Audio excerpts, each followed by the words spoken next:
All right, let's do some maternity nursing now. We're going to start with the first trimester, and this is going to be week 1 through week 13. I'm not going to go back any further than that. Anything before the first trimester, you're on your own, okay? Now, let's look at the presumptive signs of pregnancy, like amenorrhea, nausea, vomiting, frequency, breast tenderness. That's when people are presuming that they are pregnant. You've heard somebody say before, oh, they've missed a period or their period's late, that sort of thing. That's what we're talking about with the presumptive signs of pregnancy. Now let's back up and talk about each of these. What is the name of the hormone that elevates in your blood that induces amenorrhea, and it's not HCG? It starts with a P. It's progesterone. Progesterone is what's causing amenorrhea. HCG always sounds right in an OB question, though, doesn't it? But it's wrong here. You see, it's the corpus luteum, which is the small structure that is left over after the follicle has ruptured, that starts secreting progesterone. And so it's the progesterone that induces amenorrhea. Okay? Progesterone is also what makes your temperature go up after you have ovulated. So that would be important to know if you had somebody who was trying to get pregnant and they were keeping their temperature chart. Now, some people keep the temperature chart because they're trying to avoid pregnancy, but more commonly it's used for people to identify when they're ovulating, okay? Because on the temperature chart, when you see a spike in the temperature or an elevation in the temperature, that's when the patient has ovulated. Now, how long is an egg good for once someone has ovulated? All right, that's 24 hours. The egg is good for 24 hours. So, if you were counseling someone who was trying to get pregnant and they were using their temperature chart to identify when they had ovulated, when would you tell that person to begin having sex? Okay, if you're keeping your temperature chart, you wouldn't want to wait until the temperature had gone up, because we don't know, after the temperature's gone up, we don't know how long the egg's been out there, and it's only good for 24 hours. So what you do is they keep the chart for several months, and they learn to anticipate when they think their temperature is going to elevate, and they should begin having intercourse before that time, every other day, not every day, every other day, okay? All right. The next signs and symptoms we have are nausea, vomiting, frequency. And did you know that frequency can be one of the very first signs of pregnancy? Yes, it can, because almost immediately after implantation, what does the uterus start to do? Stretch and grow, pressing on the bladder, causing urinary frequency. And then breast tenderness occurs throughout pregnancy because of all of the excess hormones that the person has in their body. So breast tenderness will occur throughout pregnancy. Now we have the probable signs of pregnancy, okay? A positive pregnancy test, since it's based on the presence of HCG levels. Okay, but you need to know that there are other conditions that can make your HCG levels go up, like hydatidiform mole, molar pregnancy, which we're going to be talking about later in the complications of pregnancy. Also, another sign, Goodell sign, which is softening of the cervix, which occurs about the 2nd month. And Chadwick's sign, which is bluish color of the vaginal mucosa and the cervix, and this is due to vasocongestion. And this occurs about week 4. Also, Hagar's sign is softening of the lower uterine segment, which occurs about the 2nd or 3rd month. Now, y'all, how many times have you heard your friend say, uh-oh, I just had Hagar's sign? Never. You never hear your friend say that. Those are things that the doctor's going to find when I'm talking about Goodell's sign and Chadwick's sign and Hagar's sign, okay? Also, uterine enlargement. Braxton Hicks contractions, which occur throughout pregnancy. They help move blood through the placenta. And pigmentation changes of the skin, like linea nigra. What is that? That's the dark line down the center of the abdomen. The dark line down the center of the abdomen that occurs. And then facial chlasma, known as the mask of pregnancy. The mask of pregnancy. Now, you got to remember something here. The more fair-skinned someone is, the less of these changes they'll have, because that person, if you're fair-skinned, you do not have much pigment in your skin to begin with, okay? Now, and the last thing we have here are the dreaded abdominal striae, better known as stretch marks. Stretch marks. Now, the positive signs are so easy because if you hear the baby's heart beating, it's a pretty positive sign that you're pregnant, right? Right. You can hear it by Doppler at 10 to 12 weeks, 10 to 12 weeks. And fetoscope, 17 to 20 weeks. Fetoscope, 17 to 20 weeks.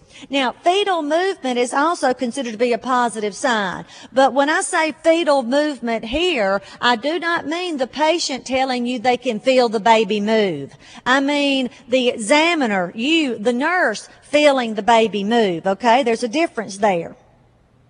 Also, ultrasound. Well, that's a really easy one because if they do an ultrasound and see a baby in there, it's a pretty positive sign you're pregnant, right? Positively. All right, now gravidity is the number of times someone has been pregnant. Now, when you're thinking about gravidity, does the duration of the pregnancy have anything to do with it? I said the duration of the pregnancy. No, duration has nothing to do with it. For instance, could you have somebody that was a gravid of 5 and they have no children? Yes, because that just means they've been pregnant 5 times, okay? Maybe they miscarried every time. Now, parity is the number that reached viability. It's the number that reached viability, and 20 weeks is considered to be the age of viability on this test. 20 weeks. Now, you've got to remember something. When a baby is born at 20 weeks, it may be a live birth and it may not be a live birth. When you're getting it, you don't get into that when you're figuring parity. You're just looking at the number of pregnancies that made it to 20 weeks. Some will be live births and some will not be, okay?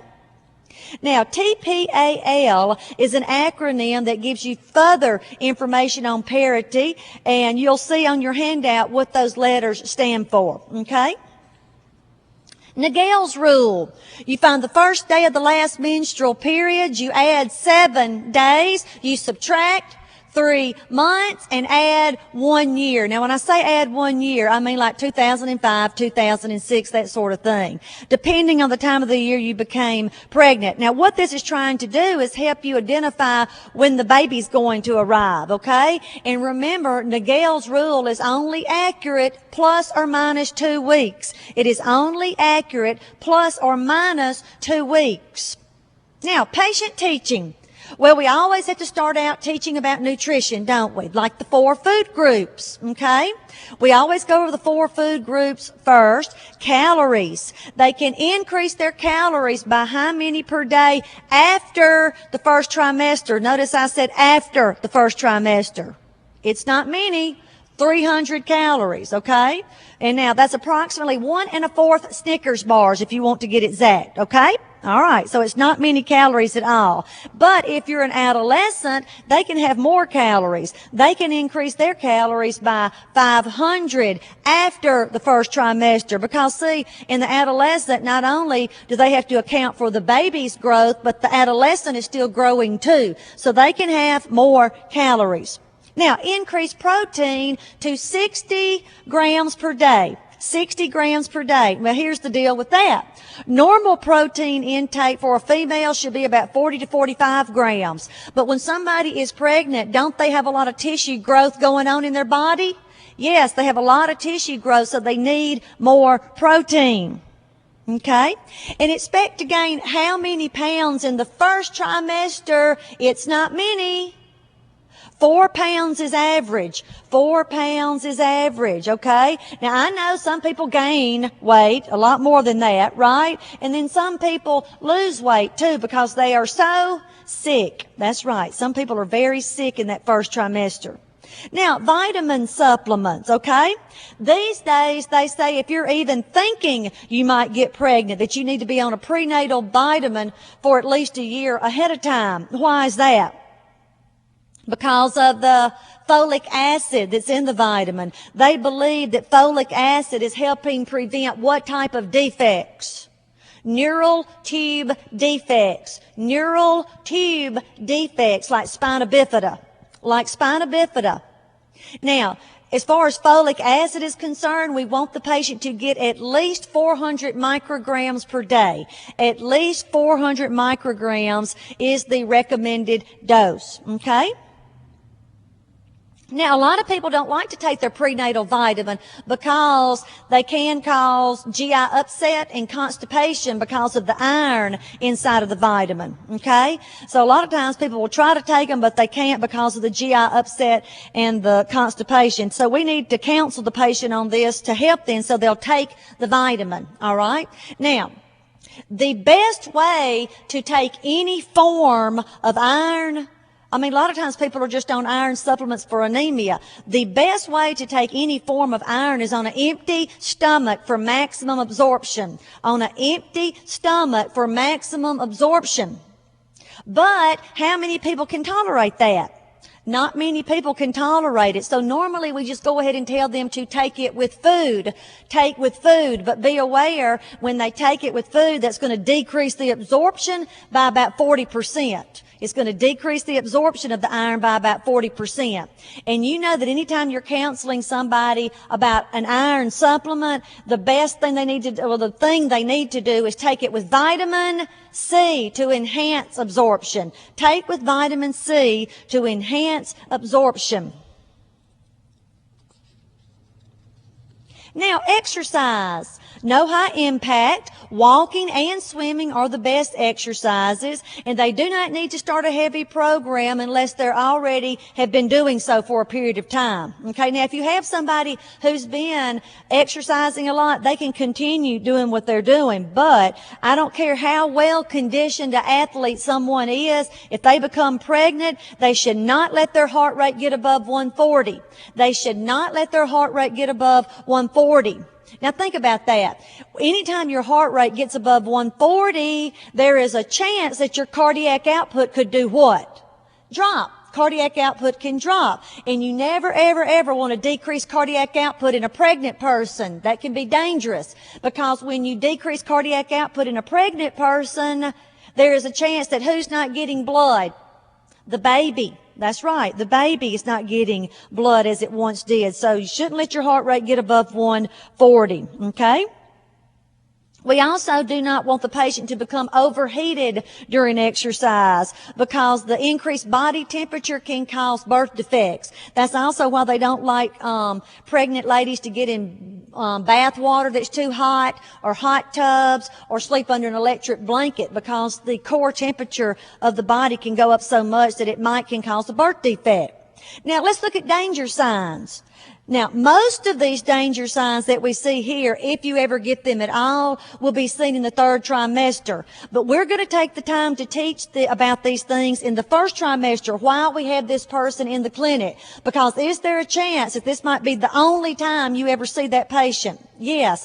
A lot of times people don't follow up with their prenatal care. Another thing to remember is this. When you get a patient into that first visit to the OBGYN clinic, they're usually excited about the pregnancy, usually, and they're ready to learn. I know your teachers taught you about adult learning theory, and one of the things they taught you with adult learning theory is that people have to be ready to learn. Well, most of the time people are ready to learn right now, so this is a good time to share information. All right, danger signs: sudden gush of vaginal fluid, bleeding, persistent vomiting, severe headache, abdominal pain, increased temp, edema, no fetal movement. Okay? No fetal movement. Now, what if you've got somebody who's been pregnant 4 times, okay, and now they're pregnant with their 5th baby? And they call the OBGYN clinic today, and they say, you know, this baby's not moving as much as my other babies. What my other babies have. What do you think the typical response is that they get from the clinic? Well, the typical answer they get when somebody calls in saying that is, well, all pregnancies are different. All pregnancies are different. But y'all, would that be a good answer to pick on NCLEX? No. even though that's a true statement that all pregnancies are different, they don't want a new nurse saying that because you're brushing off a complaint. You're brushing off a potential problem. And remember, we have to always assume the worst. So we want that person to seek health care is what we want them to do. Okay? We're going to assume that something's going on. Anytime somebody talks about a decrease in fetal movement, we always assume the worst. Okay? Now, the next thing we have are the common discomforts. Now, look at the common discomforts and read over those to yourself or with your friend and see if you start getting in the mood to get pregnant. Okay? I'm going to give you a little bit of time to read those.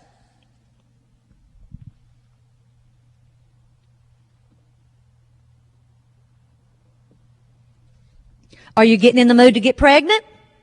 Probably not after you read those signs and symptoms. All right, so let's look at this. Sometimes they like to see if you, as a new nurse, know how to alleviate the common discomforts of pregnancy, okay? Because think about it. At the doctor's office or at the labor and delivery unit, who is taking all the patient's questions and phone calls? It's the nurse that's going to be taking those phone calls, all right? Well, look at the person sitting next to you. See them? They're pregnant. I don't care if it's a man sitting by you, they're pregnant. And look at him. He has ankle edema. What are you going to teach him to do about his ankle edema? Elevate, right? Stay off your legs. All right, now he's complaining and calling the OBGYN clinic because he's constipated. What are you going to teach that person to do? All you have to do is go back to the basics, fiber, fluids, walking, okay? Now, let's say they're complaining of nasal congestion, which is very common because when you become pregnant, you have a lot of estrogen in your body, which causes a lot of vasocongestion in your sinuses. That's why you get headaches and that sort of thing. So what can you tell them to do? About the only thing you can recommend is saline nasal spray. Saline nasal spray. You never, ever, ever want to recommend medications because then the NCLEX people are wondering, are they going to recommend medicines to pregnant ladies? So you've got to forget you've been pregnant, all right, and forget what your doctor let you do, okay, because some doctors let you take medicines during pregnancy, not on NCLEX. Now, what are you going to teach the patient about smoking? We want them to stop smoking, of course. And if they still just have to smoke, would you prefer that they smoke inside or outside of the house? We want them to smoke outside so they won't be re-inhaling so much second-hand smoke. You know, smoking is associated with what kind of baby? Small for gestational age, SGA, small for gestational age. All right. Now, how often should a pregnant patient visit the doctor the first 28 weeks? Once a month. Once a month. 28 to 36 weeks? Every 2 weeks or twice a month. Every 2 weeks or twice a month. What about after that? Weekly until delivery. Weekly until delivery. All right, before an ultrasound, what will you ask the patient to do? Now, we're talking about a plain old ultrasound here, abdominal ultrasound. You want them to drink water to distend the bladder. We want them to drink fluids to distend the bladder because when you distend the bladder, that's going to push the uterus up closer to the abdominal surface so we get a better picture. That's right. It's going to push the uterus up closer to the abdominal surface so we can get a better picture. All right. Now, if your patient is having a transvaginal ultrasound, the bladder does not have to be full. With a transvaginal ultrasound, the bladder does not have to be full. Now, what if you were having an ultrasound prior to a procedure? What would you want the patient to do? Prior to a procedure like an amniocentesis, you want them to void, okay? If it's an ultrasound prior to a procedure, you want them to void. All right, now let's look at the second trimester, week 14 through week 26. Now tell me the expected weight gain per week here. 1 pound, no more than 1 pound per week. That's kind of a standard rule that we use throughout pregnancy, okay? So about 4 pounds a month would be the max here. Now, should the patient still be experiencing nausea and vomiting? No, they should not be experiencing nausea and vomiting in the second trimester. Breast tenderness? Yes, we said that was going to occur throughout pregnancy. Now, here's the tricky one. Frequency. You've got to forget you've been pregnant. All right. For this test, the patient does not have frequency in the second trimester. So no is the answer there. Okay? Now let's talk about that.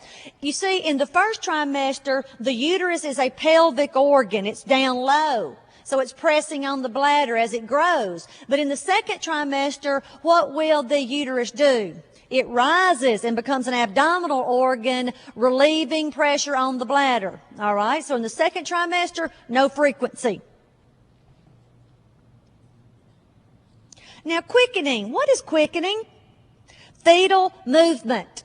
Quickening is fetal movement. And people usually say they can feel this around 16 to 20 weeks. And the more babies you've had, the earlier you can feel that. Okay? Now, what should the fetal heartbeat be during the second trimester? For this test, we're going to learn 120 to 160. 120 to 160. Now, I know your teacher or your textbook may have said 110 to 160. But let me show you the rule that I follow for NCLEX that helps me get more questions right, okay? 120 to 160, we said, was normal. 110 to 120, we're worried and watching. And less than 110, we're going to panic. Less than 110, panic, okay? We're going to really watch that heart rate. They do not want a new nurse to wait until the heart rate gets down around 110 before they start worrying. So they give us the 110 to 120 time to worry and watch and get somebody that knows more than you during that time so we can tell if that's okay or not. See, an experienced labor and delivery nurse won't worry about a heart rate between 110 and 120, but they want us to worry early. Worry ahead of time. All right. Now, the next thing we have are the Kegel exercises. And it's never too early to start these, okay? These are exercises to strengthen the pubococcygeal muscles. And men and women can do these, can't they? Now, after what type of surgery do our male patients do these exercises? After any urinary tract or prostate surgery, they need to do the Kegel exercises, okay? Now, these are the muscles, the pubococcygeal muscles, help stop urine flow when you want it to stop, right? That's why they call it the doorbell exercises. Now, do you know what I mean by the doorbell exercises? Well, here's the deal. If you're using the bathroom and somebody rings the doorbell, you would like to be able to stop using the bathroom so you could go answer the door, right? But if you haven't been doing your Kegel exercises, they're just going to have to wait, aren't they? Because you can't stop things when you want it to stop. Also, these exercises are good for as far as keeping your uterus from falling out, all right, which would be a big problem and very embarrassing, wouldn't it? Yes. Now, third trimester is week 27 through week 40. Now, let me tell you the weight gain per week here. Again, no more than a pound per week. No more than a pound per week. I'm really being extra cautious in the third trimester because, y'all, in the third trimester, aren't there a lot of complications that can occur? Yes, and the weight may be one of those things that indicates a potential complication like PIH, okay? Now, let's say you've got somebody that goes to the doctor in the third trimester and in 1 week they've gained 5 pounds. Okay, well, we're worried. That's just too much. They're going to check their urine for protein. They're going to check their blood pressure. And if all of these assessment data that they're collecting is fine, then they're going to tell the patient, stop eating so much, drink a lot of fluid, and don't eat any more salt, right? Right, okay? But it also could be a sign of a problem, such as pregnancy-induced hypertension or preeclampsia, that sort of thing, beginning to develop. All right? All right, now one more thing I want to mention here is this. Let's say you've got a patient in their third trimester, and their blood pressure is 130/82. Ask the person sitting next to you if that blood pressure is okay or not.